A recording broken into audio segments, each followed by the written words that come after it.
Welcome back to the Pewtercast. It is now time for the second half of our Final Thoughts episode, and this is the one where we turn to you guys. We turn to the fans. I am Brent Allen, your host, joined, as always, back with me, Ren Dax, my co-host. Ren, you ready to get into some of these emails, my friend?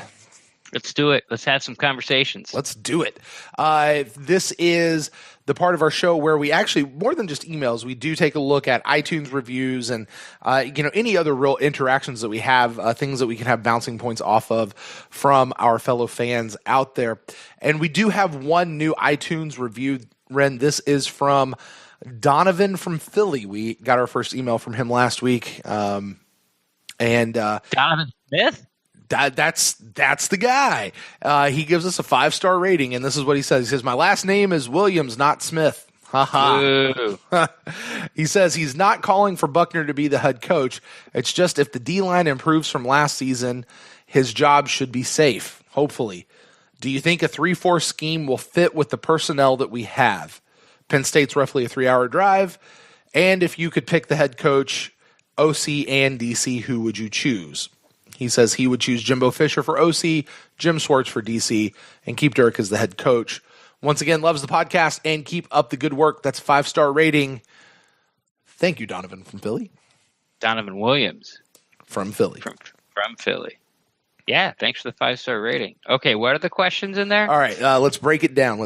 He says, this is more of a statement than a question, but I'll let you bounce off of it first. He says, I'm not calling for Buckner to be the head coach.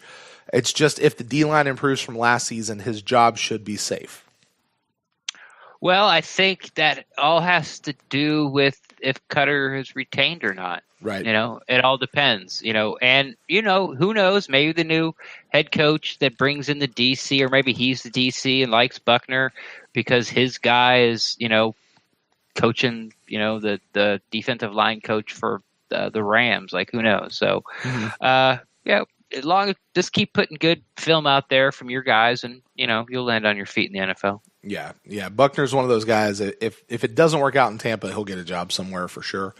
But I, for one, hope it works out because I like Buckner in Tampa, and a lot of people do. He also goes on to say, he says, "Do you think that the 3-4 scheme would fit with the personnel that we currently have?" It could. I guess. That's sort of like the big Noah Spence thing, right? Mm-hmm. Is this defense and maybe Bond as well? I guess all our linebackers. Wait, Bond is with the team? Didn't we do an injury settlement with him? Injury settlement? Did we? Yeah. No, I don't think so. He was on IR. Waived him injured or something? No, he was on IR with plantar fasciitis, and you called him a big fat sissy. Yeah. Because you have it, and you're okay. Right. Plantar fasciitis hurts, though. It really does, but, Yeah, I think he was on IR. Yeah. Anyway, yeah. So, I don't know. I'd really have to look at it more than just sort of having this question, like, popped up on me. Mm-hmm. I mean, I don't – if – sort of you're trying to ask if Duffner's going to run a 3-4. I seriously doubt it. Right. I don't want to be 100%, but I would, if you made me bet or you held a gun to my head, I would say no, they're going to do the 4-3. Did Buckner run a 3-4 out in Arizona? I don't know. He didn't run. He wasn't the DC. No, but as the line coach, did he coach a 3-4? I don't know. I don't think so. Yeah. I can't tell you for sure.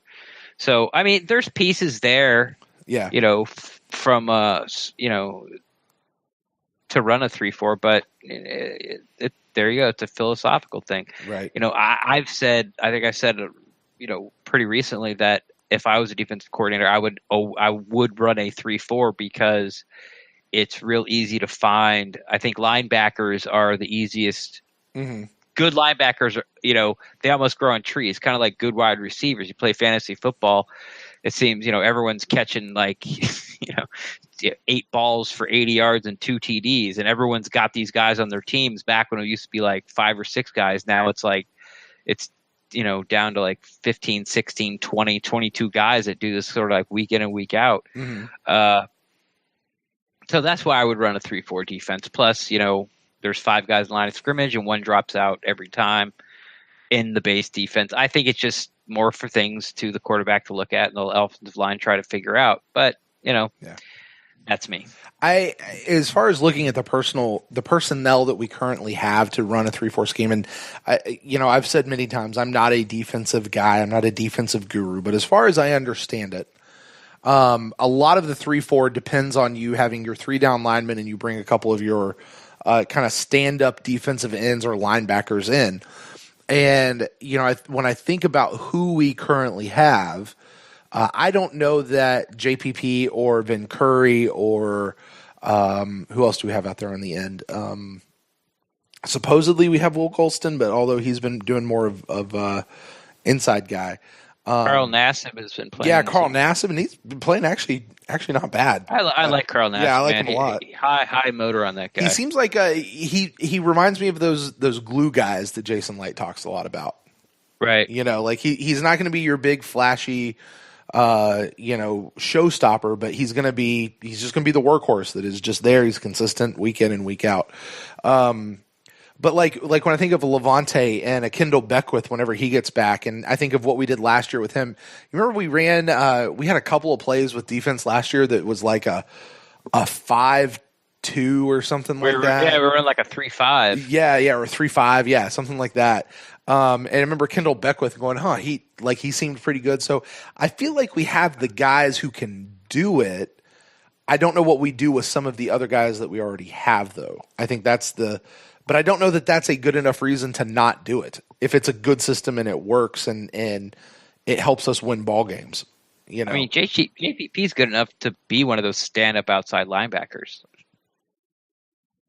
And then you have like the McCoy, Bayes, the Allens, the Unrines, right? To play be on those the three inside. Guys, yeah. Basically, it's really you're playing sort of 3 defensive tackles is what you're doing. Right. And then JPP could stand up, Noah Spence could stand up, Bond could stand up, Quan could stand up, and in the middle have like the bigger guys and the more solid guys like Beckwith and Bond could be Taylor, like Beckwith, Taylor, and Levante would be the 2 in the middle. So, I mean, yeah, you got the personnel for it. I mean, and I think, if we look at our crystal ball and the Bucs go out and say Dirk Cutter retains his job and the Bucs go out and look for a defensive coordinator, I wouldn't say that 3-4 guys off the table. Sure. I'm with you on that. I am with you on that. And then his last question here is, if you could pick a new head coach, OC, and DC, who would you choose? Well, you know what? Head coach, I've always liked this guy, and he never sort of gets the run because he's never won a Super Bowl. And right now, unfortunately, he has dementia. But I was always a big Marty Schottenheimer fan. Like wherever he went, everywhere he went, all he would do was like win 11 games a year. That's all he'd do. Like, it's like Wisconsin in football. Like, what do you do every year? We win 10 games. That's it. Like, just mark it down. Wisconsin wins 10. Martin Scheiber wins 11. And he had some really bad breaks for a stretch there when he was with the Browns and kept running into John Elway. And it looked like they had a couple of the drive, John Elway, that was against the Browns, Marty Schottenheimer. The next year was Ernest Biner was going in for the winning touchdown, and Jeremiah Castile put his helmet like right on the ball, and it fumbled it, and Broncos recovered, game over. Like, just like, oh, so close. And then he was good with the Chiefs, and he was good with the Chargers, and so as a head coach, I guess this is more of a like I would really love to have this guy as my head coach if it was possibly Marty Schottenheimer. DC, I'm always Wade Phillips. I think he's been the best DC in the league forever. He goes to the Texans, builds this great defense, leaves, they fall apart.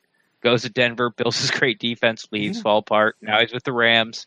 It's Texans, they got a good defense. Not since Wade Phillips left. And Denver's defense, they're not the same since Wade Phillips left. So he would be my DC, and my OC. Oh God, Sean McVay. Yeah. Yeah, Sean, or you know what? I would Mike Martz. The guy who was the offensive coordinator for the Greatest Show on Turf and then went to Chicago. Mm-hmm. He turned Matt Forte into this fantasy wizard because that's what he does. When Marshall Faulk, he's that guy that runs his offense through his running back by running the ball and throwing to him a whole lot. Mm-hmm. He goes to Chicago. Matt Forte becomes like this. Oh, Matt Forte, he's so good. As soon as he leaves Chicago, Matt Forte wasn't Matt Forte anymore. He wasn't Matt Forte before Mike Martz got there. He wasn't Matt Forte after Mike Martz left, but he sort of his reputation and how good of a player he was already built with those 3 or 4 years he was with Mike Martz. And then after that, it just wasn't the same because of Mike Martz. So it'd be either Mike Martz or Sean McVay. Let's stick old school, since I already picked someone who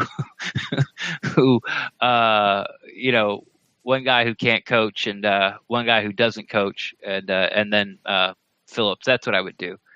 Schottenheimer, Martz, and Phillips are my answers. All right.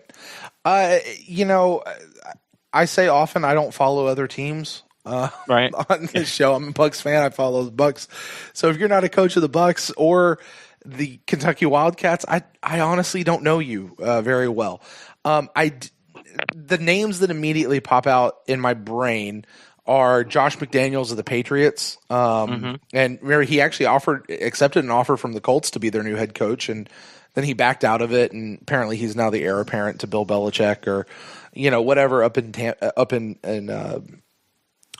New England. But, I mean, I guess if you're kind of pulling anybody, could we get Sean McVay? It'd be interesting. He's had some good success out there in L.A. I don't know that I would want Josh McDaniels, though, to be honest with you. Bill Belichick's coaching tree doesn't have the best, shining examples. And I don't know about him. There is one guy that I do remember when Bruce Arians retired or whatever he did last year, quit. He had a guy do what? I just quit. I laughed. Whatever he did. That's what happens when you don't get fired and you quit. It's called retiring. Right. But he had, I think it was his defensive coordinator, Bextor or something like that. Like he had actually recommended him as his replacement, and they wound up getting somebody else to come in. Steve Wilkes, I think, is who the Cardinals coach is now. I don't even know who coaches the Cardinals. Wow, so I know this even more. Bextor or something. I forget exactly his name, but I do remember kind of he percolates to my memory. But I got to be honest, I can't say anything for that outside of Bruce Arians recommended him, and I have a lot of respect for Bruce Arians. So, but I honestly just don't know. And there's probably a bunch of college guys out there. I don't see the Buccaneers hiring a college. Well, I guess we did that with Schiano, didn't we? Hiring a guy out of the college ranks to come in and be a new head coach. We potentially could bring them out as a new coordinator, but I just, I don't follow college ball that closely to know all the different coaches out there either. Certainly, if I don't do it in the NFL, I don't do it in college. So I don't know. That's a very long-winded way of saying I don't know. I don't know. I think, and just to put a button up on it for me, I think Marty Schottenheimer, did I say this, has the most wins of any head coach without winning a Super Bowl? I think I said that. Yeah, sorry. Yeah, something like that. So all right. So I had a fantastic answers, and Brent doesn't know. There you go. All right. 5 stars. All right. Well, thank you guys. Thank you, Donovan, for sending in a 5-star review. Definitely appreciate that. And would love to ask the rest of you guys out there to send us in some new iTunes reviews. We always prefer the 5-star kind, but we'll read them all. And we would love to be able to read those on a future episode of the Pewtercast. To do that, you just go over to iTunes, you search for us there in the store. There's a little button that says rate and review. You click on that, you drop us a few lines, bada boom, bada bing, it's in there. We'll see it. We'll read it on an upcoming episode of the Pewtercast. And as I always say, if you don't follow us on iTunes, you use maybe Podbean or iHeartRadio or Google Play, or maybe you're on Stitcher Overcast, Jabbercast, TuneIn Radio, any of the other podcasters out there. That's cool. You probably have an iTunes account somewhere, though. Just go over to iTunes, log in, leave us the review there, and then come back and we'll take care of it from there. All right, Ren. Well, with that, it is time for us to go ahead and move over to our emails, and we have several to get through tonight. Our first one is from Austin. This is the guy, Ren, you may remember. He is the one who won the Cameron Brate autographed photo. All right, yeah. Just waiting on his address. I'll mail it out. Yep. He actually sent it to us. I will make sure that you have that over there so we can get that mailed out. But here's what Austin says to us. He says, "Hey guys, this is Austin. The Lando actually is in reference to Lando Lakes, which is just north of Tampa. Not Orlando. There we go. There we go. He says, we are a small town, so no offense is taken. Really enjoyed the discussion of my post. To add to that discussion, I bleed pewter and have been a fan ever since I could understand what the guys on the screen were doing. So I'm still in that homegrown camp.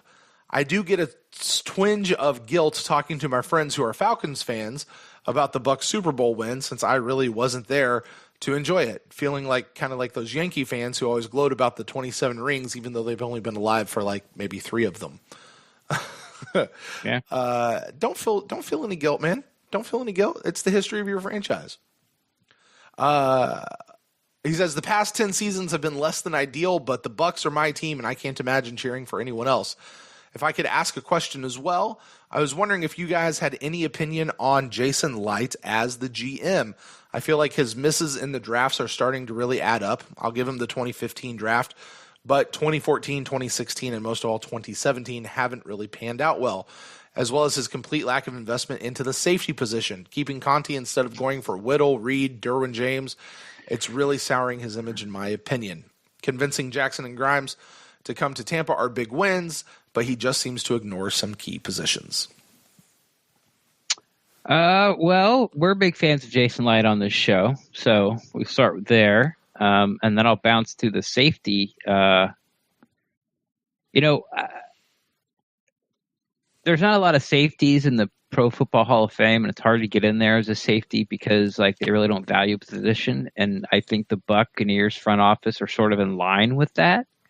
I would also argue that Jason Light hasn't paid attention or addressed the safety position. No, he hasn't done it with big free agents out there and put a lot of money tied up in a position, which by now I think he just doesn't want to. But he has. He drafted Justin Evans. He drafted Jordan Whitehead. And let's not forget that Ryan Smith, when he was drafted, they wanted him to play safety. Right. So he was drafted as a safety as well, at least safety in mind. So that's 3 of, 4 years? Has he had 4 or 5 drafts now? This past year would have been his 5th draft. 5th draft. So he's drafted 3 safeties. Then brought in TJ Ward as well. So I think he's put a lot of resources into trying to fix it. And with Noah Spence not being able to make, the active 46 game day roster right now, that draft does look shaky, which would have been the 2015 draft, I believe, with Vernon, who still, the jury's still out. Everyone who's sort of pro Vernon and doesn't think he was trash or garbage and was hoping for him to come around, I think really felt this was a year. Spence, this right now is sort of, you can't defend that. The Aguayo pick, Ryan Smith, even though he's drafted safety now as a corner, he hasn't blossomed. He had 1 good game and then seemed to go right back to his ways in the Atlanta game. Caleb Benenoch, Tom talked about it. I'm glad that was near the end because we could talk about how terrible Caleb Benenoch has been at guard for the Bucs this season. So, after 3 years of development, that hasn't panned out yet. So, yeah, but then, I guess his hallmark would be the Quan, Marpet, Donovan Smith, Jameis Winston draft. Mm-hmm. I like the O.J. Howard, Chris Godwin, and Justin Evans draft. And this year, they're all starting because they have to, and it's sort of too soon to make make an assessment at it. Villaveda's in, Ronald Jones getting some playing time. The three DBs that are drafted are playing. I think everyone made the team this year, right? Sitchy's on special teams. Yeah, they did. Every one of our draft picks made the team this year. Justin Watson now is active. They're all active. Like, not only make the team, they're all active now. Oh, no, Cap is not. Mm-hmm. Yeah, so, I mean, I get that, there's hits and misses, but then again, I would go back to, just start track. I know it's hard because we're such Bucs fans, we only tend to focus on it, but go and look at other, teams' drafts as well. We heard Tom talk about it. It's like a coin flip. Like, take the first DT off the board, the next DT off the board. It's like a 50-50 chance the one that was drafted first is going to be better than the one that was drafted second. Mm-hmm. And I believe that. I believe that stat's right. Now, from round to round, I'm sure it starts to change a little bit, but everyone has a different grading system. The year we took Justin Evans, 7 safeties went off the board before we got Justin Evans. Now, I know Obi Melifonwu is not even playing for the Raiders. Cut him.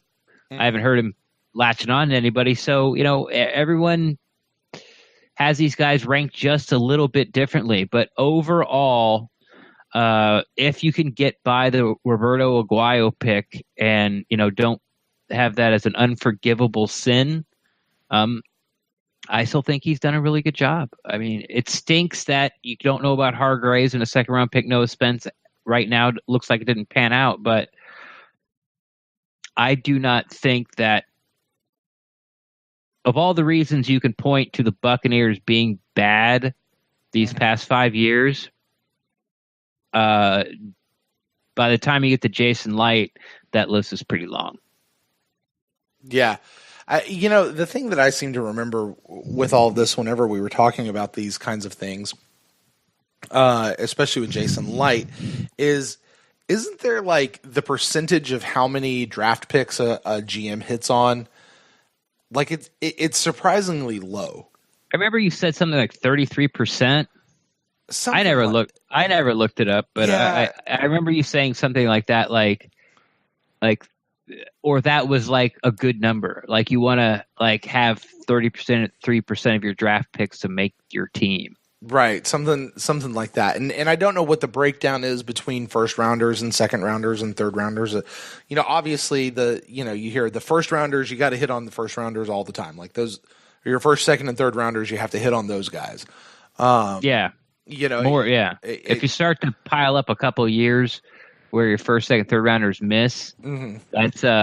that's going to be really, really hard to overcome. Right. So, so I don't know where that 30. I mean, I remember it being relatively low. I don't remember exactly what the right number is, or what that looks like. If anyone out there knows, hell, if Tom was on the show, he probably could tell us off the top of his head right now. What is that number? And it just, whenever I hear people talking about this, it just really reminds me of we talk about, because we're Bucs fans, we're hyper focused on this team, and everything that doesn't go right with this team just seems so magnified, but we don't necessarily, it doesn't seem nearly as magnified when a similar thing doesn't go right with another team. And those things also happen all the time. So, I don't have numbers to compare them. I think Jason Light's done a good job. I have said before on this show a while ago that I think Jason Light might be the best GM that the Tampa Bay Buccaneers have ever had. I have tabled that little moniker for right now, and I've got to wait until this team at least makes some deep playoff runs, if not actually wins another Super Bowl, before I'm willing to christen that onto Jason Light. But I like Jason Light as the GM here. I think Jason comes in, and I think when you go back and you look at his draft picks, and I could even argue the Roberto Aguayo pick, and that'd be a stretch, but I could argue it, and I did. The decisions that he has made at the time he has made them were good, solid, sound decisions. And it's only in hindsight that you can look back and say, well, that decision was a good one or that decision wasn't a bad one. But like, given the set of information that he had at the time he made the decision, I think generally he's made a good decision. I mean, bringing a guy like TJ Ward into the team, just on the surface, is that a good decision? Sure. Everybody loved it. Didn't work out. Bringing Chris Baker onto the team, was that a good decision? Everybody loved it. Everybody loved it. So, you know, if you're going to judge somebody's actions based on hindsight and not based on how did they make their decision given their information at the time, I think you're doing that person a real disservice. But, you know, and I'm with you. He hasn't had a huge first round high draft pick investment into the safety position, but I don't think that he has completely ignored it either. I don't think he's ignored the defensive line, and he's only drafted 3 of those guys, right? You know, he continually is trying to upgrade various parts of the team. You know, you say it all the time, you can't do everything in one season. Now, that said, I do think that the team, if you just look at this team that we have for the Tampa Bay Buccaneers, you look at the roster, 9 out of 10 people are going to look at that and say that's a playoff roster. It is a playoff roster. It is a playoff roster, which is, again, why a certain coach is no longer with the Tampa Bay Buccaneers, because if you can't take a playoff roster and get playoff performance out of them, there's a problem. There's a problem, right? You know, and you can't get playoff performance out of everybody across the board. There's a problem with that. And if you can't have done it for 2+ seasons, 2.25 seasons, the problem finger starts pointing to, you know, directly at you. So, all right, Austin, thank you so much for your email. He actually sends a follow-up email here. I'll go ahead and jump over to this. This one is titled Post Atlanta. He says, hey guys, it's Austin from Lando again.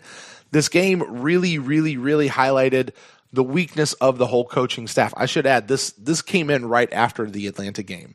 A couple of these have come in before tonight, before Mike Smith got fired. So, right, just so you guys know that. He says, we've spent weeks discussing this defense, and the game really just solidified why Mike Smith needed to go.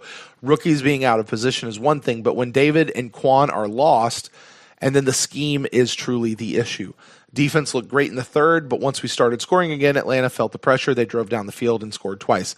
So I'm guessing Atlanta was just clocking the game at that point. Also, I believe that a decent – okay, Rent, you got to go back and rewatch the game a little bit, certainly a lot closer than I did. Right. Do you feel like in the third quarter when the defense, you know, turned on and got really good, that Atlanta was just, you know, pacing the game at that point and turned off the burners? You could make an argument for that. They weren't nearly as aggressive, but by that time, and this is something no one's talked about, you know, Calvin Ridley had been out for just about the entire game. And by the third quarter, Sanu was out. And those first couple of possessions Atlanta got, and when the Bucs stopped them starting the second half, Atlanta got the dropsies there. Mm-hmm. You know, if you could point to Atlanta dropping the ball as much as like killing their drives, as much as you could say that the Bucs stopped them. Now the Bucs, like they did in the first half, played very well on first and second down. But Atlanta was running the ball on first down almost every time now. That's where you could sort of make the argument. And then they try like a screen pass, and then that get blown up. And then it's like 3rd and 8, and he throw it to Hardy, and he drop it, you know, and then they have to punt. So it wasn't so much that the Bucs statistically, if you look box score scouting, you look like, oh, they did better on 3rd down. But you could make an argument that it was more of no Ridley, no Sanu, guys dropping balls for that stretch in the third quarter. But then, like, you know, like Austin said, I don't want to say they were throttling back. They just weren't taking more chances down the field, but that also might have been because of the personnel that they had to play with then too. Fair enough. He says, I would believe that a decent defensive coordinator would see the tackling issues that this team has had for weeks and probably run some tackling clinics over the bye week. But I guess Smith was too busy counting the millions that he robbed from the Glazers to notice. I'm not going to say too much about the team has a certain number of days that they're forced to take off according to the CBA. The bye week is about the team getting rest. They really don't have all these extra days to practice. No, and just extra day. Yeah, only the coaches really have the extra days. Mm-hmm. So, now if the players go out, I think Jameis, didn't he do a lot of what he did during his suspension over the bye week? That was reported. Excuse me, I'm sorry. That was reported what he was going to do, but I didn't see anything confirmed. But when it comes to football, Jameis isn't a liar either. Right. So, not just over the bye, but see, here's the thing. This team has had tackling issues at least since last year. I don't know that I personally go back and can remember them from the 2016 season, but under this current regime or this former regime of a defensive coordinator anyway, tackling has been an issue for a long time. They've not been able to tackle these guys and bring them to the ground and hang on to these guys. So, I would have hoped to have seen this more in, honestly, our off season. See this in our OTAs and our training camp and stuff. But we didn't, and we have continued to see these things. So, anyway, Austin goes on. He says, I really don't know who was calling plays today on offense, but the fact that they weren't running the table on defense the whole game is a shame. Granted, Winston had those interceptions that killed some of those drives, but there was a few that left me scratching my head. You guys were right in saying that he would probably put up Fitz-like numbers, but he probably would have outpaced anything that Fitz had done if he had hit some of those deep passes that Fitz was hitting. True. Yeah. I mean, there was a couple of times when Jameis, it looked to me like he was really forcing the long ball. He was really forcing the deep ball. Maybe he might have had something a little closer that was open to him, but he was really like, you remember Fitz just had those deep passes. It seems like he had 18 of them in every single game. Like, I don't agree. You don't think he was forcing them, or you don't think that he was trying? Not the deep balls. You don't think so? Mm-mm. Like the three I can remember, one was the Mike Evans, which was a blatant pass interference call, but it wouldn't have mattered except the penalties were offset because Mike did an illegal motion. Mm-hmm. And then the other two were like to Deshaun Jackson, and I already talked about how I thought both of those were not nearly as bad against Mike Evans, but those were also, he was grabbed as the defense, and like one little misstep or like a little stutter, or you have to cross across the back of a defensive back after the ball's in the air, like it's toast, like it's over, right?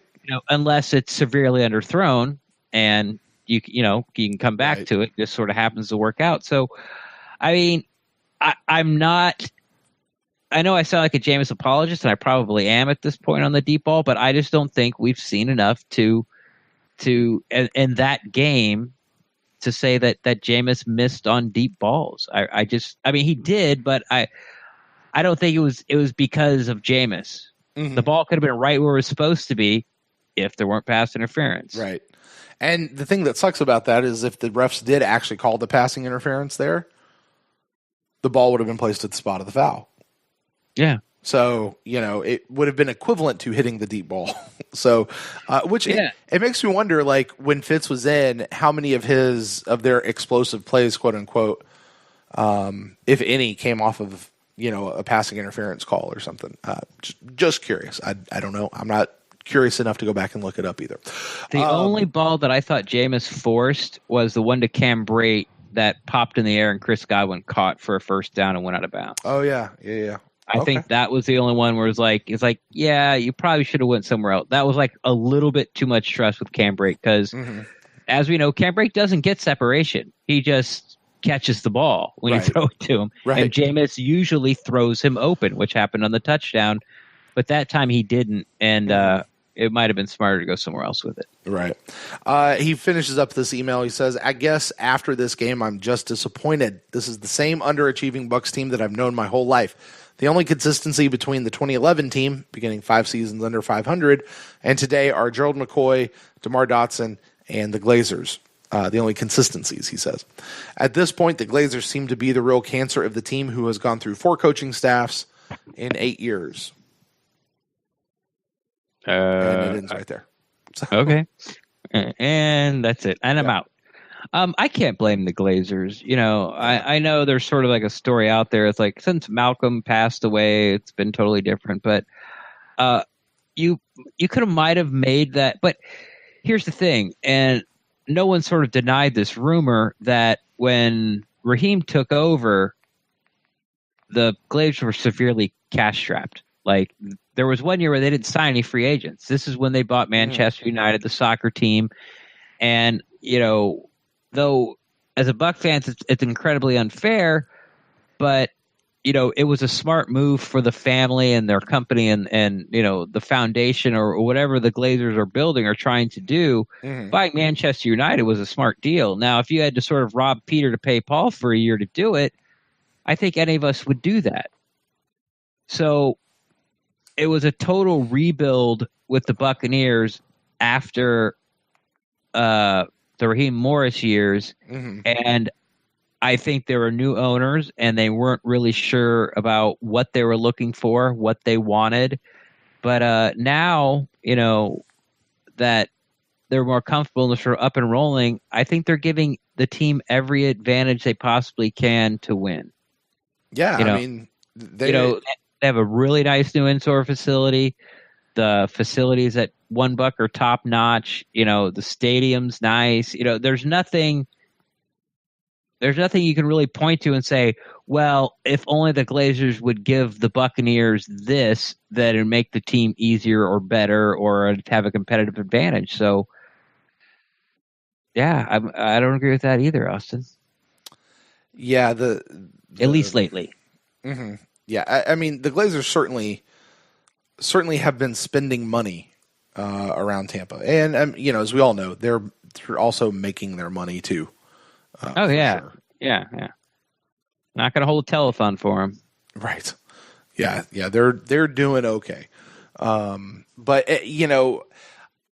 I've been giving a lot of thought to that idea. We heard a lot about it last year. Our friend Kevin Sloan was a big proponent of it. I think our friend Gene from over at What the Buck was a big proponent. Gene, sorry if I'm wrong on that. But the idea of that vice president of football operations. And the question I've been asking as I've been looking at is what's the difference between that and a GM? Yeah, exactly. Well, and the answer that I've gotten is basically as a vice president of football operations, you're standing in place of the owners. So the vice president of football operations is the guy making the decision whether or not to hire and fire head coaches and general managers, and it is higher than a GM.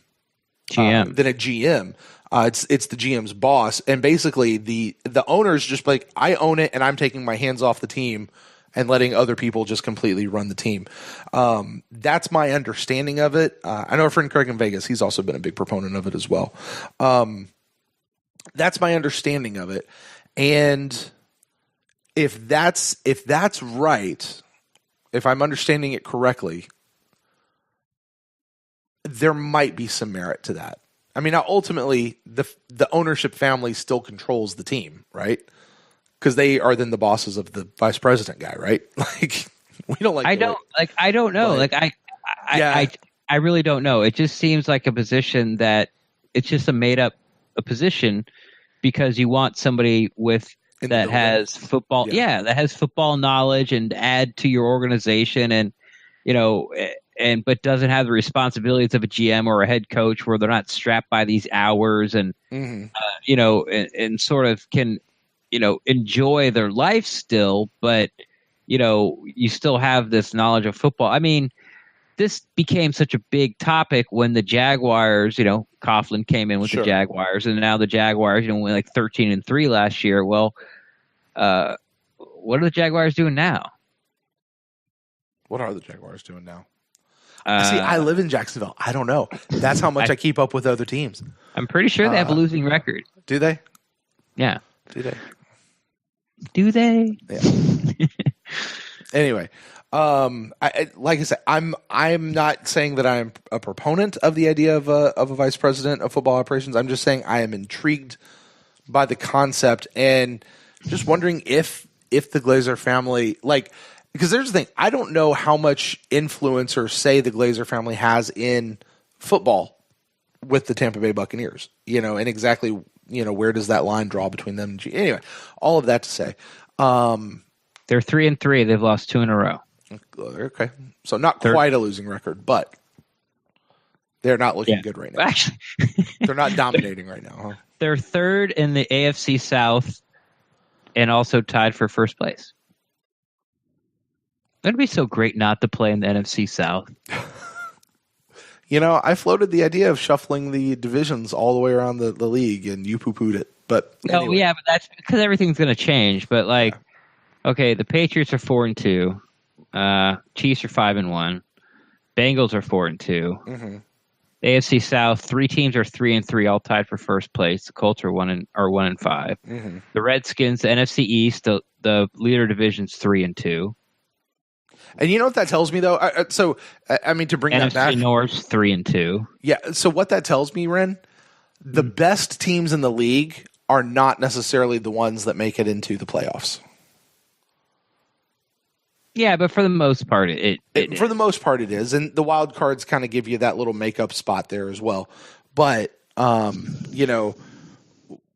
was looking at if the season ended today, kind of a thing, the other day, and it's kind of what the playoff picture would look like today if the season was over. Mm-hmm. And guess what? In the NFC, 3 teams from the NFC South were once again in the playoffs.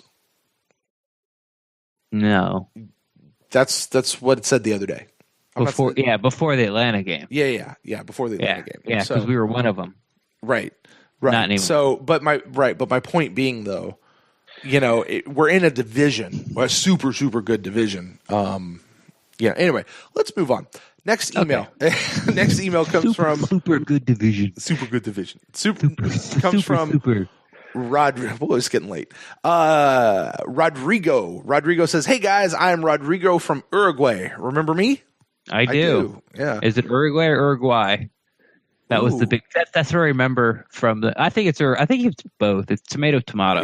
Yeah. It's however you say it where you're from. He says, I'm writing this email today before we play in Atlanta. I'm still so angry about our defense. I'm off the Mike Smith bandwagon, and I'm probably off the Cutter wagon as well, or at least I'm close to it. I don't know what to think about the team's future. It probably depends on Sunday's result. The season is still young. But imagine that the Glazers decide to fire Mike Smith at the end of the year. Who should be his replacement? Who would you like to see as our next DC? I know this would depend on Cutter's decision, but I want to know who you like and why. And we kind of answered this a little bit with Donovan's question over the iTunes review section. Yeah. And I think someone asked this before, and I was like, I'd have to look. But I would, off the top of my head, obviously Wade Phillips isn't going to be available. My pick for, my dream defensive coordinator. I like Jim Schwartz. I liked his answer. But like I said, this is like I haven't looked at college. I haven't looked at up and coming, assist but Jim Schwartz is a name that carries some clout and has a resume. So sure. And then he also asked about but Ren, for you, if you had to nail it down to one person, your dream guy would be Wade Phillips. Right now, yeah. Like next year, and I could if everyone was fired, and it's like, hey, you get the first pick for the defensive coordinator, in the defensive coordinator draft, I would take Wade Phillips. There you go. And then he also asks the same thing about he asked about Cutter, but more so, he said, if the Glazers decide to fire Cutter, who do you bring in? We did talk about that, but he does go on to say, what should this new head coach's profile be? Be a defensive-minded or an offensive-minded coach? He says, I don't know a lot of coaches, which is why I'm asking. Thank you for doing the podcast. It's great. Rodrigo, not sent from my iPhone. Very much appreciate that last line. Yeah. There's a listener right there, man. I would, just because the way the rules are, and now it seems, I mean, you watch, or you didn't watch because we were actually doing the Instacast, but the Sunday night game was 40-43. Mm-hmm. And those games are becoming more and more prevalent. And more so this year. Yeah, that's right? what I mean. Like something seems to be off in the NFL world. If you touch the quarterback, you get a first down. If you touch a wide receiver, you get a first down. Right. And that continues drives, and that drives up points. Yeah.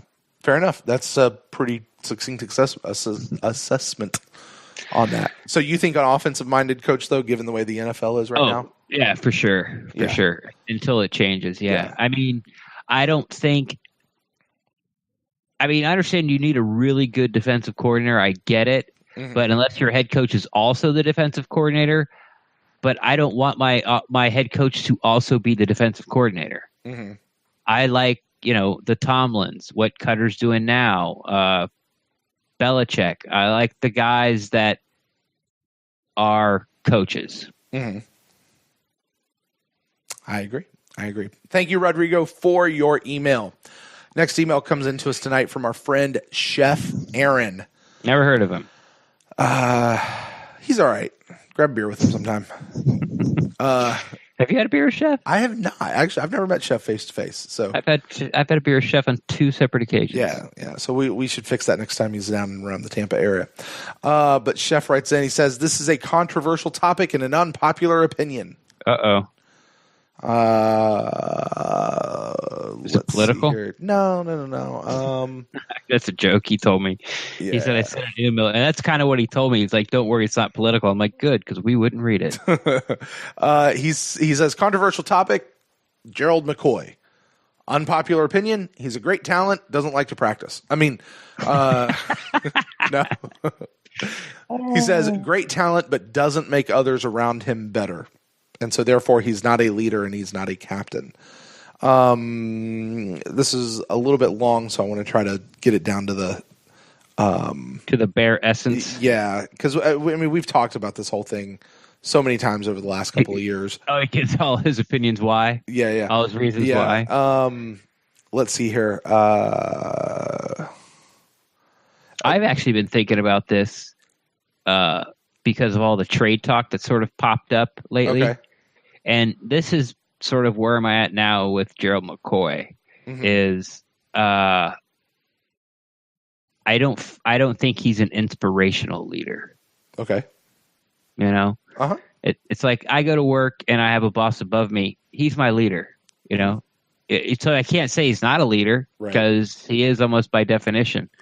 But I think the leader that Buck fans want are inspirational leaders.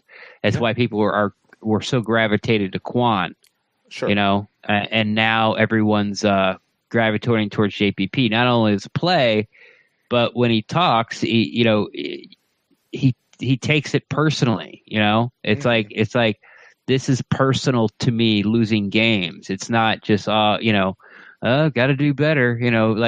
So kind of hunky dory that Gerald McCoy does that gets under people's skin. So that's where I am on Gerald McCoy. I just don't think he's an inspirational leader. He doesn't inspire the players or people or the fans around him. Right.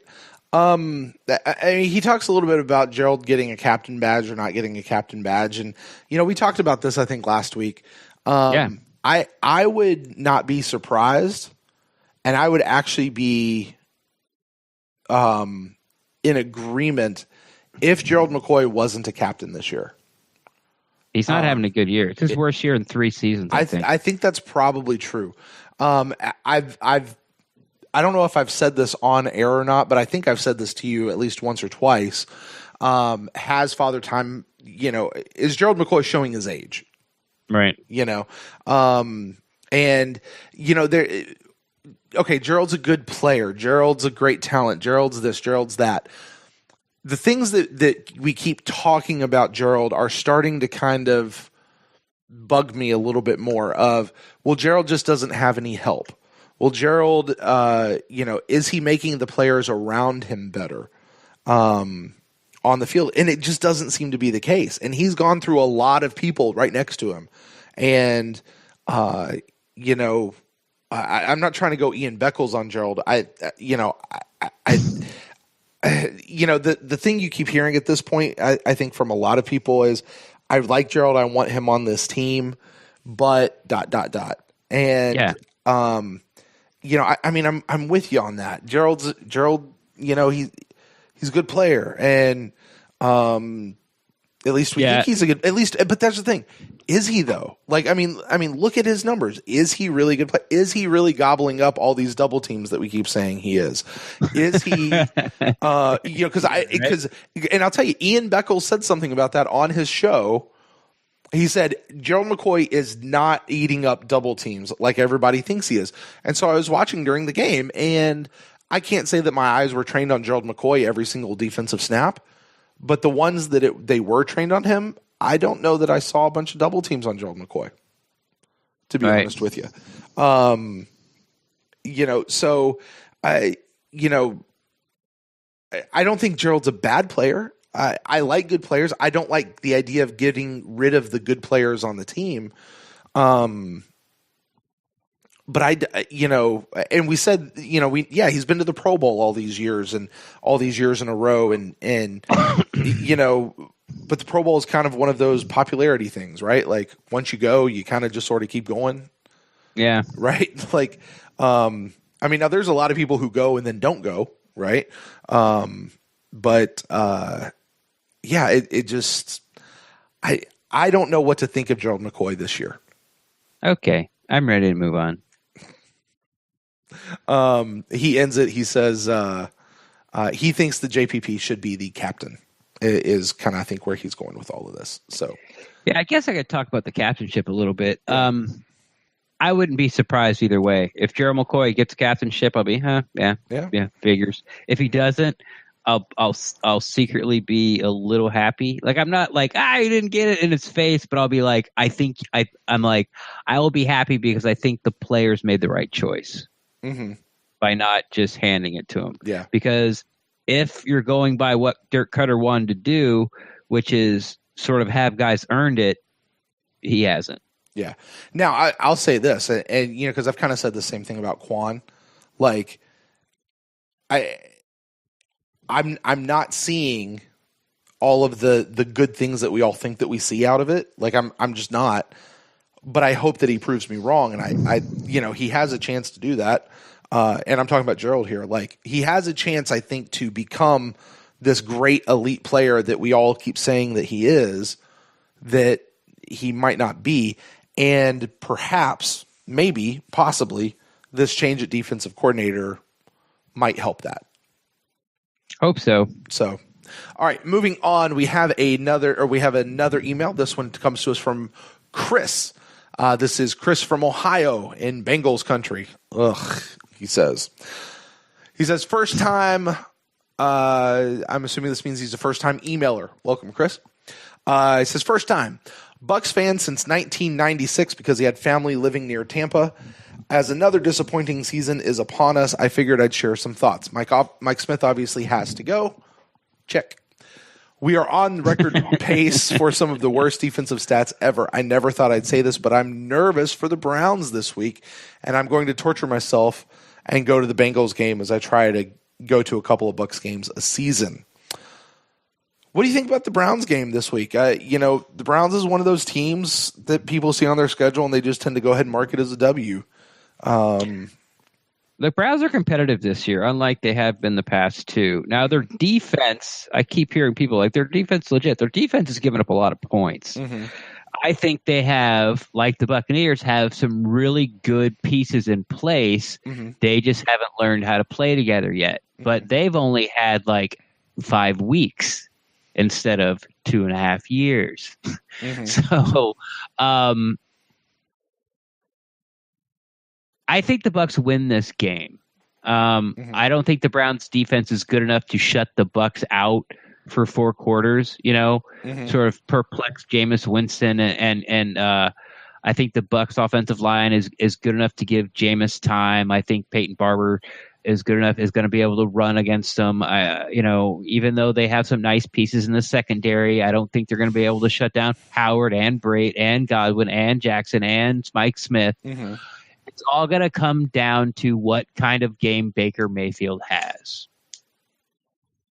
And okay, yeah, I mean, Baker Mayfield came in as like the backup, won him a game on national TV. Mm-hmm. I think the next week he won the game, and then it was close last week. It was he got into a shootout, like 40-42, and then this week they just got hammered. They got hammered like 28-6 or something, and it was 28-0 forever.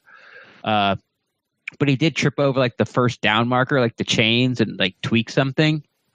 So who knows where he's going to be, but he's young, he's made of rubber still. Sure. He'll probably bounce right back. So it's all going to be about Baker Mayfield. I don't think any NFL team really has the run game where they could just shove it down our throats for 4 quarters. I like our run defense. I mean, they're going to give up some, 7-yarders, 12-yard runs, but no one's going to come in here and run for like 224 yards as a team against us.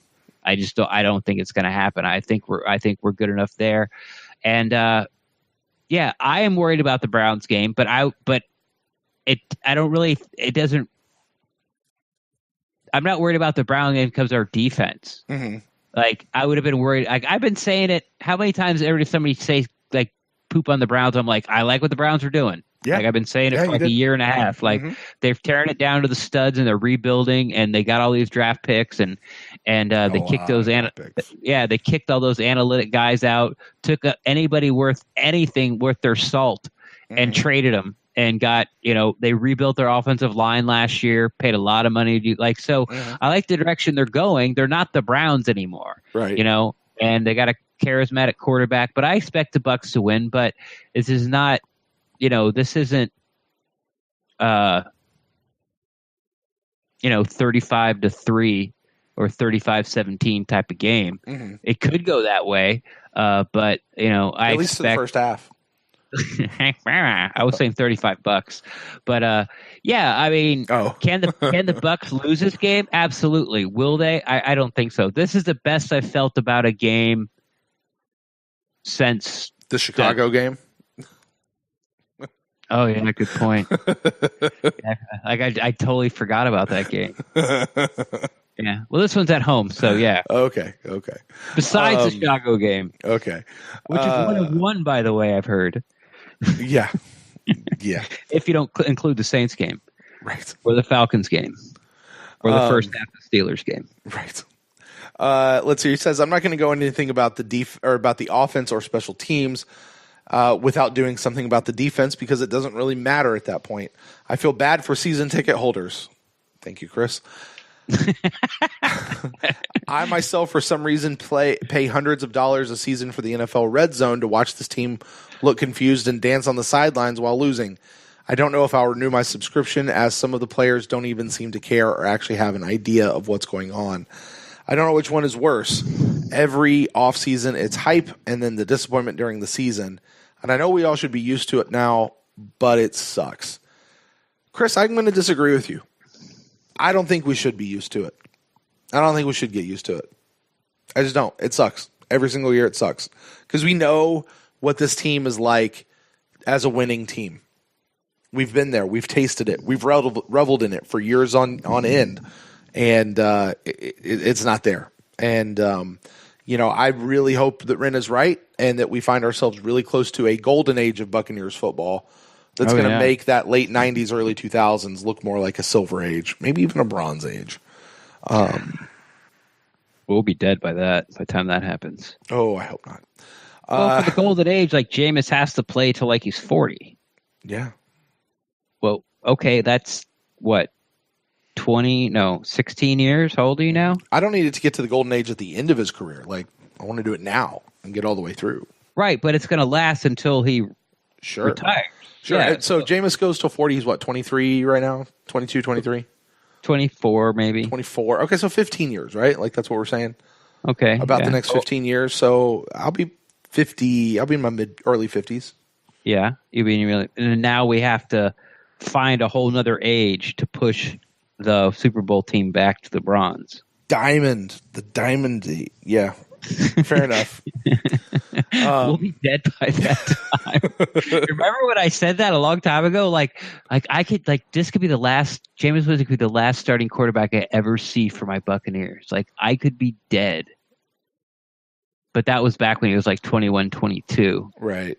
And he played so like much 20 older. Years. Well, that's 20 years, and I think I was like 45 at the time. So like 65, and I smoke. Like it's not out of the question. There you go. All right. He finishes up his email. Says, been listening for a while now, and I listen to every show. Definitely my favorite show. I like the difference of opinion between you and Ren.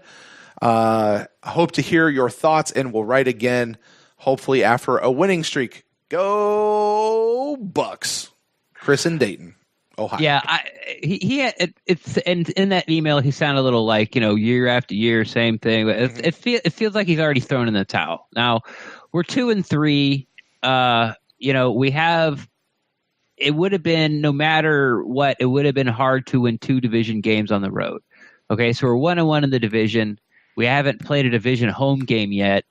We're not buried, and even if we lose the Cleveland game, we're still not buried. I mean, last pod, I told Tom, like these next 8 games, I think this is it. Like 6-2, 5-3, and then we'll see what happens. 4-4. That would put us like at what? I think if we lose 7, and then there's no room for error. So yeah. But all these games are winnable. You got the Giants, you got the Niners, you got Cleveland coming in, you got the Bengals. Like these are not the Saints, the Eagles. These aren't these Saints, Eagles, Broncos, Steelers offenses coming in. So you can hang with them offensively. They all might be shootouts, but we can win them all. Well, we do in that mix though. We do still have 4 division games, and we can beat anyone in our division. And 3 of them are at home. All right. Next email comes to us from our friend Jordan. It says, hey guys, this is Jordan in Kansas. Just wondering, since Mike Smith finally got fired, what if nothing changes? Is this really a coaching problem or a youth problem, a personnel problem or a draft problem? Wanted to hear your thoughts on the show. And P.S., it's time to burn the red flags if we lose to the Browns. Well, once again, I'm not. The Browns are a lot better than you think, and 2, I can't answer this question. Like, I think it's gonna be a very short email as far as response wise, because what if nothing changes? Okay, well, I guess I'll be talking to you after the Browns game. Right. If nothing changes, then we could start to having that discussion. Is it the players? Is it Jason Light? Sure. And you got to give them more than one game. Like. Sure. You got to give them at least 2-3 games before 6. you start saying that it's the players, not the scheme. Right. 6. But then you also, because ostensibly Mark Duffner's scheme is still going to be Mike Smith's scheme by and large, right? Did you say stencils or utensils? Ostensibly. Yeah, I don't know what that means. It's a $6 word. Okay, I don't know what that means either. But anyway, if nothing changes, then we still made a step in the right direction. Something had to change. Like, you had to try something, right? Because as we've been saying, it can't get worse. And so if we stay right where we are, then I'm not saying okay, but put up 40. That's it, man. Just put up 40. Don't punt. Just right. Then we know that Mark Duffner is not the guy either, and we look for another guy next year, and probably be looking for a whole new coaching staff. So, we're the Saints from 3 years ago. Yeah. Donovan, our friend Donovan, who sent us the iTunes review, says, I sent you an email before Mike Smith was fired, but now that he's fired, just completely ignore that and let's move on. I like that. Just the general, let's move on. I don't have to worry about this anymore. Let's just move on. Yep. All right. Our final email of the night comes to us from our buddy Chris from Virginia. He says, hi there, Brent and Ren. He says, I can say I am a little disappointed that you guys didn't have Nick Carter in your podcast. Brent, make it happen. To which my response will be, No. Yeah. No. I'm not a fan of the 90s boy bands, guys. Especially not 20-year-old 90s boy, like, you know what I mean? 40-year-old, I guess, at this point, 90s boy band guys. Like, I mean, it's obvious Nick Carter is a Bucs fan. Like, you can sit down and talk Buccaneers football with Nick Carter, you know? But you know what else you can tell about Nick Carter? Is he doesn't get to talk about Buccaneers football with many other people. Oh, Jesus, out in Vegas? Yeah, like you could tell because like when he called in and for those of you who don't know, our friends over at the Pewter Nation podcast, the Pewter Report guys, Mark Cook is friends with Nick Carter. How that came to be, I don't exactly know, but they have like each other's phone numbers. And while they were recording an episode, Nick Carter happened to call in, and Scott and Trevor were like, "Put him on," and like they held the phone up. It's Nick Carter from the Backstreet Boys. Backstreet right? Boys, yeah. They used to be a band back in the 80s, everybody. 90s. 90s. 70s. But, you know, so, hey, famous person likes the Bucs. That's cool. And I don't know. I think it's cool when you get a celebrity in who's also happens to be a fan of your team. You know? You wouldn't. I do. But, you know, here's the one thing I can say. Is if Nick Carter would have called in to talk to me and interrupted our phone conversation. Our pod, you mean? Yeah. Interrupted our podcast, it would have sounded a whole lot better. That's true. Oh, that's true. But anyway, no, it's yeah. To finish my thought is there are so many other people that I would rather have on the pod to talk Buccaneers football that like Nick Carter gets enough bonuses, you know. His life is nice enough. I'm sure there. Some for the little guy. We could name like 5 to 10 people that email us, talk to us on Twitter, you know, like listen to the show that would love to come on for a segment and talk Buccaneers football with us. Sure. So why the hell have I got to give it to Nick Carter? I'm trying to think of a Backstreet Boys song title reference that might be a good answer, but I can't do it because I because you only know like one. Yeah, I don't know. That was a genre of music that I aged out. Like that was the first genre of music that I said, no, I'm too old to listen to that. Like, anyway, I got you. Yeah. Anyway, but he Nothing says, empty, Nick Carter. Yeah, I'm done talking about Nick Carter. In all seriousness, you guys continue to be the top podcast that I listen to all year long. Thank you, Chris. He says, Mike Smith is gone. I am hoping that this sends a message to the players that as an organization, they aren't going to accept mediocrity. Hear, hear. I know there is no doubt I think that Mike Smith is a good guy, but as a coach, he just wasn't getting the job done. Dirk would have to be a fool to continue with him any longer. I get his point that he wanted to wait until after the bye week to give him another chance to succeed. I think that's fair. Do you think that Smith knew that he would be fired if things weren't drastically changing? Yeah. I do too. Yeah. Yeah. I'm sure they had a conversation where it's like, hey man, this is like your last chance. Like, right. you know, and you could even see it. I'm not saying this happened, but like Dirk wanted to fire him after the Chicago game, and Mike's like, he's like, hey, you know, like not like sort of like finagling for his job, but you know, pointing out like, look, we're gonna get Bo Allen back. You know, we're getting this guy back. These guys will have, you know, Carlton Davis will be back, which he wasn't. Whitehead will be back, you know, and they'll have another game under their belt, and I'll get 2 weeks to prepare. It's like, you know, let's just wait and see, you know, if we can turn this thing around like we did in 2016. Like I could see that conversation happening. Right. And there's I mean, if Dirk and Mike were as close of friends as everybody says that they are, oh, they're buddy, they're chum, they're best friends, they're bosom pals, they're, you know, they're chum. Yeah, like, which honestly, I don't know that they're really that close. I mean, they've had a working relationship in various places, and one's yeah, I don't know. But you know what I mean? Like, I don't know if they were really that close, but let's assume. But you don't know they weren't. But I don't know that they weren't. But here's my point: is if they were that close, at some point, Mike is walking into Dirk's office to be like, all these rumors and stuff are flying around. They're aware of what's being said, right? At some You point, need to fire me before you get fired.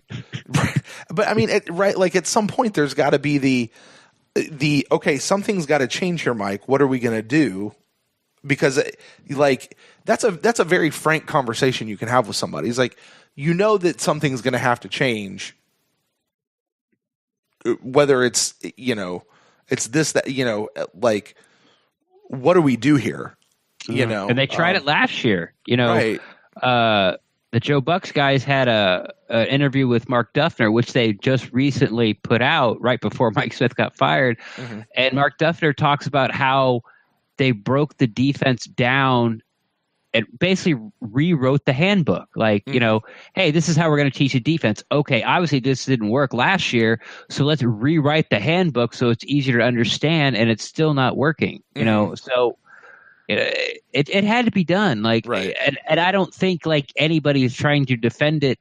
It doesn't matter if it's the same defense. It doesn't matter that it's the same players. It doesn't matter. Right.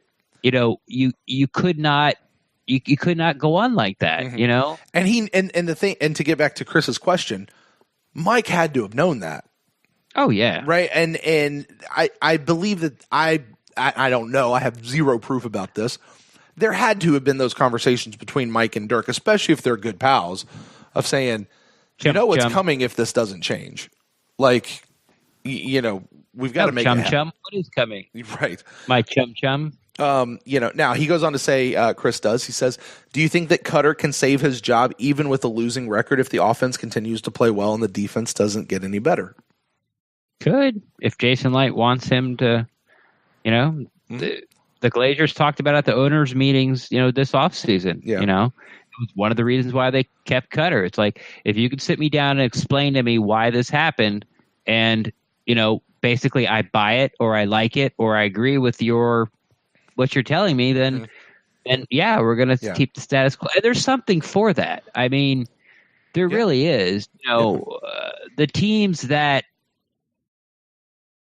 tend to be, playoff teams are teams that have coaches that have been there a while, but also the teams that happen to have really good quarterbacks as well. And they've been together a long time. Mm-hmm. And that's a chip you can keep holding in front of the Glazers is Jason Light or Dirk Cutter. And it's not it's not a smokescreen. Right. It's look what we're doing on offense. It's I mean, think about this. Sean Payton went 7-9 3 years in a row with a first ballot Hall of Famer in his prime.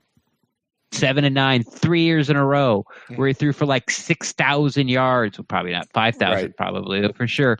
And they stuck with him.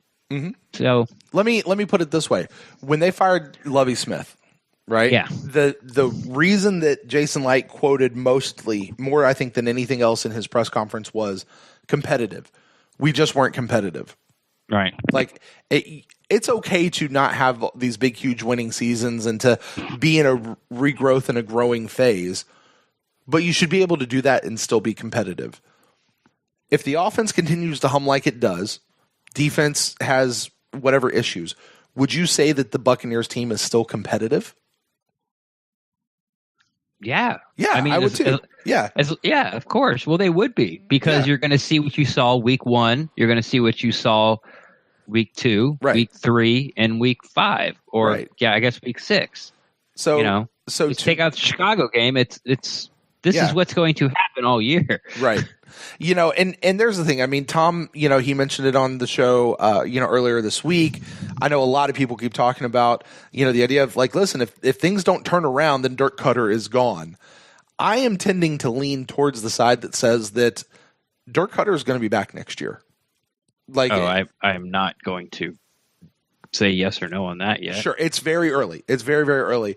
But I'm tending to lean that way. I'm just saying. I'm not saying he is. I'm saying I'm leaning that way. If things go the way they are, yeah, I tend to think Dirk Cutter will be back, and if the defense stayed the same and he didn't do anything like fire Mike Smith, then that's a huge knock against Dirk Cutter. If the defense stays the same and he does at least make this move, I actually think that that's a Mark IV cutter. Yeah.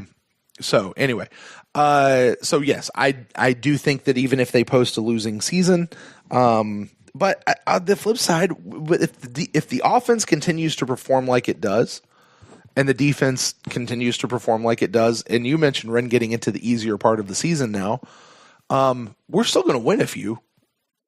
You know, yeah. I mean, we should at least, you hopefully get at least 500 out of that. So he goes on and says, I asked Ren this question: why does the defense start so slow and then they turn it on in the second half? Is that on Mike Smith, on the players, or on the defensive leadership? Yes, it's on all three. I mean, Chris called me. He was like, he DM'd me. He's like, hey, you got like an hour? No, he's like, can I call you 11:30? Some things I want to run by you. I'm like, yeah, sure. Yeah. We talked for an hour. Right. Like just Bucs football for like an hour straight. I don't know that I could ever talk to you for like an hour straight. I know, about right? Bucs football. I know. It's I know. 4 times. Dream on.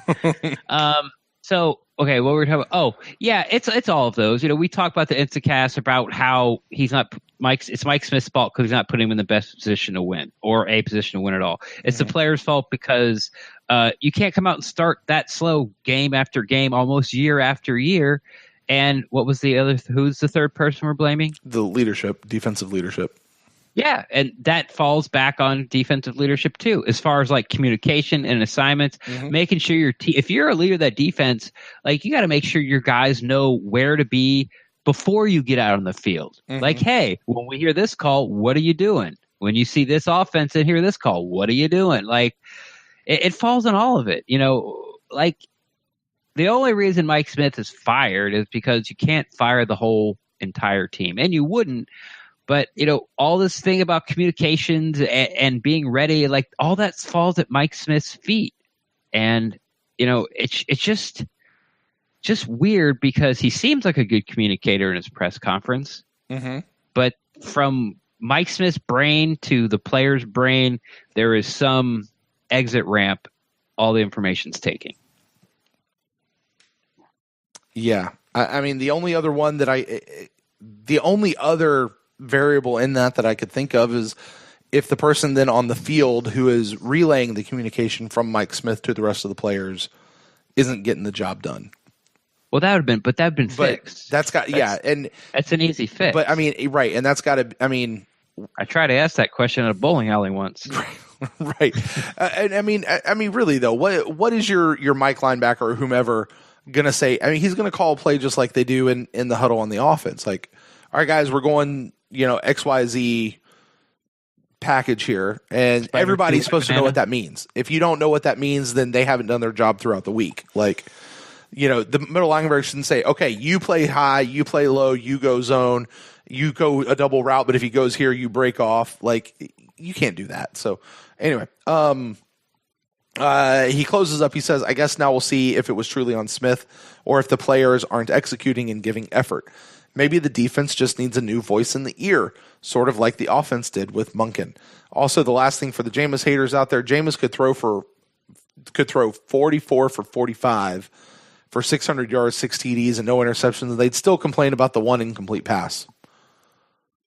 It was an easy throw, though. He threw into double coverage. Shouldn't have done that. What was that all about? He forced it to break his buddy. Right. But what Chris didn't bring up here was the 4 fumbles that Jameis had in the middle of all that.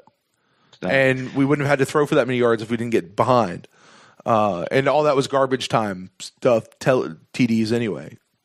Yeah, I just it's not crazy. We've talked about the defense, and the press talked about defense, and all the podcasts talk about defense. So it's not crazy to go on to talk about, hey, Jameis throwing 2 interceptions in the one. One was caught in the red zone. They weren't in the red zone when he threw it, but being like at the 7-yard line, like hey, he needs to quit doing that. Like, I understand that conversation, but if you do that and put up basically we'll say they put up 31 points. They went for it on 2, we'll say they put up 31 points. You put up 31 points and you lose, like, it's not the offensive fault. It's everyone's accepting when you have that conversation about, hey, James, you got to quit doing that in the red zone. Well, how perfect does he have to play for us to get a win? Right. And, and that's the other half of the conversation no one seemed to be having. It's like you're asking him to do – he threw for 4 touchdowns and 395 yards and, like, had 11 incompletions and 41 attempts. Yeah. And they're going, but those red zone, which I get. Yeah. But, man, it's like that's really trying to find something to talk about. Well, I mean, and that goes back to what I was saying earlier of how many interceptions is and I don't want to use the word acceptable. I just don't know another word. Like how, they're going to happen, right? Yeah. And if you throw for 4 touchdowns in a game or 5 touchdowns or whatever, how many steps are you allowed to have? You should be, you should be able to absorb stuff like that, right? If your defense especially, and this was the thing like teased earlier, especially if you're in the red zone. Yeah. Like, you go with the points, but you're the Falcons were on the 1 yard line. They have to go 99 yards. Would you rather have Jameis throw like interceptions, when he's standing in his end zone and they catch it on the 15? Right. So they have like a super short field to go in. Like, when's that? Like, okay, so you can't throw them on your end, but you can't throw them in the red zone either. Like, because you can't really have those short fields, man. You got to do better. Well, if interceptions are going to happen, so what interception is good? Like from outside between the 40s? So that 20-yard area you'll be happy with? You'll be okay with not blaming the game on Jameis Winston if he throws an interception in between the 40s? Is that what's – well, I guess between the 40 and the 20, since that's the red zone, right? Right. Yeah. So that was sort of what I was teasing, where it's like they had to go 98 yards and the other one they had to go 75 yards. It's like if you're a defense, wouldn't you rather have – if he's going to throw an interception, wouldn't you rather have the other team have to go the furthest once they have the ball? The other team has the ball. Anyway, that was just something I was thinking about. Well, with that, Ren, that is actually going to wrap up our email segment. All right, because you're right. I yes, we are in agreement on all of that. But that's going to wrap up our email segment. It's actually going to wrap up this episode here. Our final thoughts on the Bucs at Falcons and all of that stuff. So stay with us, Bucs fans. We are going to be back later this week. We will have our Buck in the News show come out. That'll come out this weekend, super late on Friday, maybe very early on Saturday, where we'll be discussing all the headlines. We'll be discussing some of the roster moves. There's already been a few this week. And we'll take a look and we'll look towards this Browns game that we have coming up this weekend. So you guys be on the lookout for that as well. I want to say thanks to everybody who took the time to send in emails and iTunes reviews. Definitely appreciate that. Literally is what makes this show happen. Ren, why don't you tell the fine folks out there where they can find you on the internet? Find me on Twitter at Rendax, REN_DAXT. I'm always down to talk Buccaneers football. I thought we said we weren't doing that again. I did. Apparently, I'm a liar. Hey, if you guys want to find me, I am at Brent Allen Live across all the social medias, and the show is at The Pewtercast on Twitter and on Facebook. You can also shoot us an email to thepewtercast@gmail.com. We would love to read that on a future episode, just like this one. And if you want to find out more about supporting the show, you can do that at patreon.com/thepewtercast. You can join the growing community over there of people supporting this show. I want to say thank you to all of our patrons as well. So, Ren, until next time when we are back together coming live during the Instant Cast, and we'll certainly be for the Buck in the News show and all of those other things, we'll close the show out. As always, go Bucks.